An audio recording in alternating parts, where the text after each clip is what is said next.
The decrease in mining production for the month of May 2026 is concerning because it is not only a decrease on a month-on-month basis, but it is a decrease on a 3 months to 3 months basis, as well as on a year-on-year basis. And even if you looked at the bigger picture and not only the monthly changes, you'd realize a broadly sideways trend from around 2023 onwards. Yes, it's volatile on month and sometimes on a quarter to quarter basis, but if you really look at the broader picture, you don't see any upward momentum or even a deterioration, no clear upward or downward direction. With the commodity prices firming up from a year ago, especially the precious metal prices, it was hoped that that will improve revenues in the sector and maybe translate into improved production.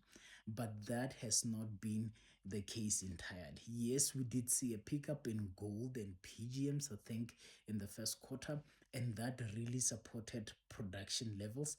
That's why the sector contributed positively, I guess, to GDP in that quarter, and also exports were positive as well as employment. But if you were to look at their contribution, you'd realize that it is quite low.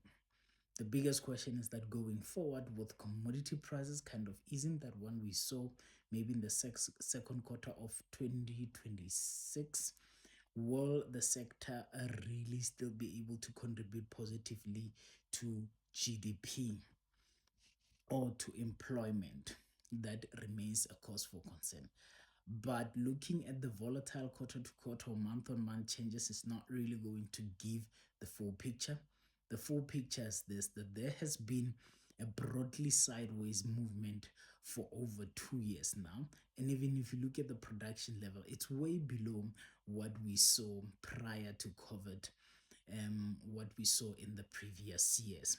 That suggests that activity in the sector is not satisfactory, and that undermines the sector's ability to contribute significantly to employment as well as to economic growth or even gross face capital formation.